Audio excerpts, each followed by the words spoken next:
I think it's a fascinating question.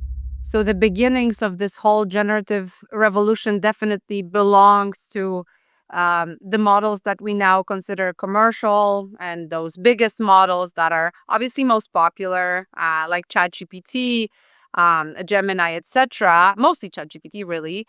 But then I think what we saw over the course of the past 2.5 years was also interesting growth in terms of local models, open source models, models trained on local languages, not necessarily on the English data.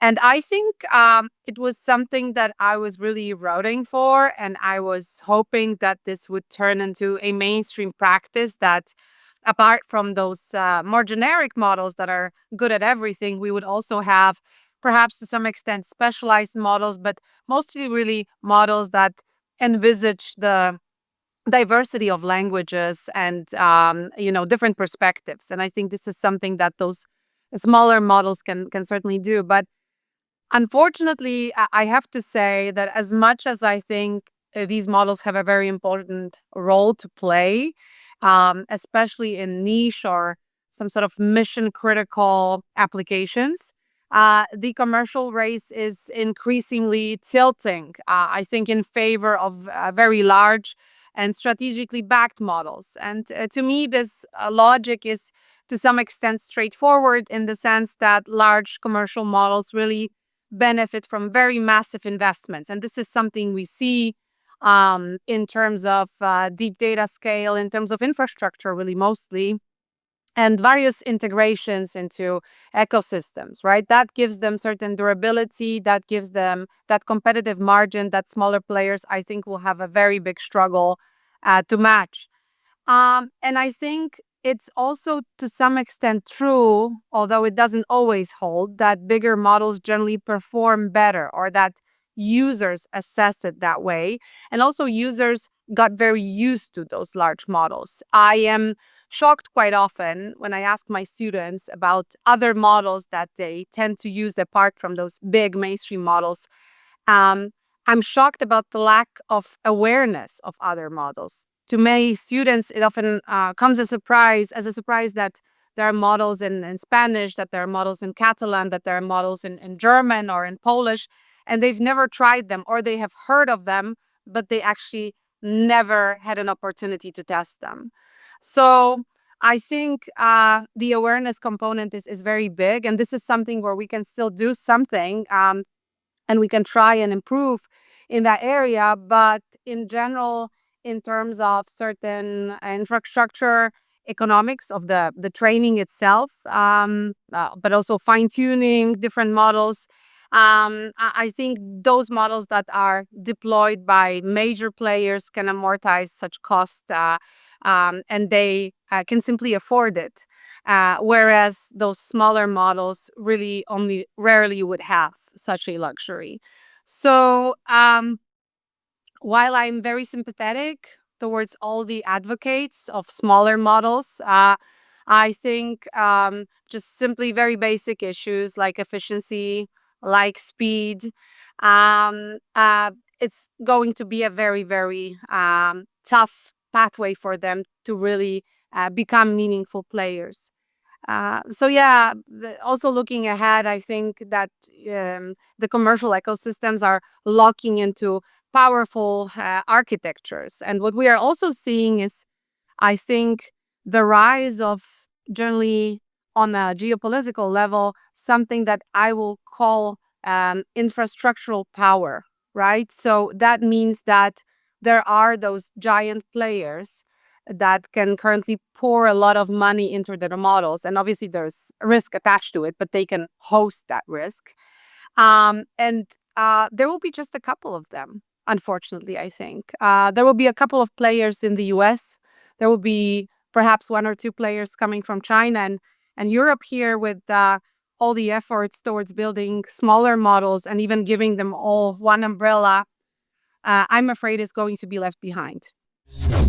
I think there's truth to both. There's this one component, which is our habits and the fact that when we get used to a tool, it's very hard to try something new. And we've already we were trying really hard to keep up with this incredible pace of AI developments. I think for many people it is a struggle, right? That there are updates every month, even within ChatGPT, within Claude. They're trying to somehow digest it all and use it. And then on top of that, if you add information about yet other models that they should try and could try, I think it's just too much. People already are struggling, I think, with adapting to the pace of this acceleration. So that's one thing. But the other is obviously the economies of scale that those smaller actors simply cannot match. The training cost, they scale really steeply. But I think deployment costs for bigger players it essentially is more favorable, right? They can spread the cost of inference across millions of different users. That is the case, for instance, for OpenAI, and then hundreds of other integrated products, right? When you think about this whole component of commercial AI landscape, right, where you have Amazon, Google, Meta, OpenAI, or Anthropic, maybe some other companies, they are essentially embedding everything they do across cloud services, development tools, different productivity suites, enterprise APIs. This is something that smaller models do not have, right? And this, unfortunately, for the smaller models also creates certain powerful network effects. And a small standalone model cannot compete against such an entire platform. So I'm kind of, very unhappy to be this grim because essentially I think there's plenty of value in smaller models. But I think in terms of platform power, this near term future, midterm future is not looking very bright for smaller models as much as it is a commendable effort. I think there are lots of other things that we have to take into consideration. Namely, we're now in a very interesting moment. Some people also call it the AI bubble. And in this AI bubble, the money is kind of pouring from one big company to another. It's called circular funding of the AI funds. And this is something that smaller models obviously do not participate in. So, as much as it is a very risky strategy and it can be bearing many negative consequences for all of us, this AI bubble, I mean, it is true that smaller players are not involved in it, right? And that unfortunately does not give them the right momentum for further development. So that's one thing. The other is that those bigger tech companies are going to seek more and more desperately, I think, in the coming years, a possibility to actually make money off of their products. And that very often means that what they will try and do is add ads to the, LLM or agentic capacity of an LLM, personalize the experience for the users, to some extent also establish services that are focused on the new type of search engine optimization, which is generative optimization, right? So how you look like in ChatGPT. All these things, I think, is going to make these models increasingly more commercial. And they're going to enter the pathway of social media. So that, I think, is very, very likely. And again, those smaller architectures will really have a very hard time competing. The other thing is also data advantage, right? Which really compounds over time. And that locks out smaller actors quite often, right? Think about various frontier labs that are running enormous user-facing applications, right, that generate billions of data points. This is something very hard to achieve for a smaller model. And that actually creates a loop that I think for smaller models is very, very dangerous, which is better model leads to more users and then to more data. And that again loops back to a better model, which would be, in this case, this larger model. And I did mention already this infrastructure inequality, which I think is growing and not shrinking. Think about NVIDIA, think about those big players, where they are as opposed to smaller models. And here I also mean generally geopolitically, the place of Europe in this whole race. That's another discussion we could have. Um, and I also think that there is something to be said about regulations, regulatory pressure, which may unintentionally favor the giants, unfortunately, right? Think about compliance with the EU AI Act. Think about various possible impending AI frameworks in the United States, although that's maybe less likely. But in terms of various risk assessments, documentation, audit, etc., again, smaller models really will have a harder time to comply with it all. And that is, I think, a very, very big issue. There was this case for smaller models that I think made them very interesting, namely that there is quite often jargon in a given language, jargon that is legal or medical. In various professions, you do face jargon. And there was this claim that if you have a model that is trained on local data in a given language, it's going to perform better in that jargon. And I think quite often we would find examples of this being true, in fact.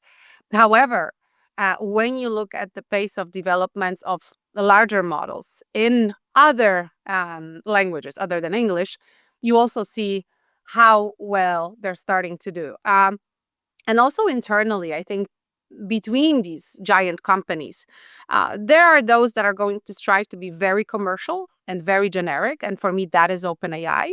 But there are also others like Anthropic that are indeed trying to create specialized tools for different professions across the board. And their trajectory is different. And they're going to try and include larger data sets in other languages to make something like Claude really meaningful for broader audiences around the world. And I think, again, this poses a major threat to smaller and local endeavors. If I was to make an investment decision about a model, I would probably want to give a donation to a local player, because there's something to be said about the talent that can be involved in creating such a model, which becomes an asset for a country, for its technological sovereignty later. So I would certainly try and put some money on the local model, but just for this sake, not because I would think it's a better bet, but because I think you grow a certain talent pool, you grow certain competences because you're trying to do it. I was very much interested in the concept of the Union of Capitals presented by Ursula von der Leyen, who actually said at some point a couple of months ago that we can try and enter certain public-private partnerships for the sake of tech development in Europe. And that also would mean that we would support all those local models and perhaps look for synergies between them, so that they can scale in Europe and that they can grow together. And I find that concept to be very, very interesting. Unfortunately, since that time, I have not heard anything else about it. So I'm not sure if Europe is moving fast enough to really support these models with the needs that, that need to be met in order for them to grow. Well, I think there is some truth in saying that perhaps some of these smaller models should be more like nonprofit organizations. But also, I would assume that some of them can become a very important asset for the country. So in Poland, we do see a case of one of the models as something that's supposed to serve the public administration, and I'm talking about Plum here. It's a model that's been grown with the idea in mind that we should be supporting civic services performed by the state for the citizens using an LLM.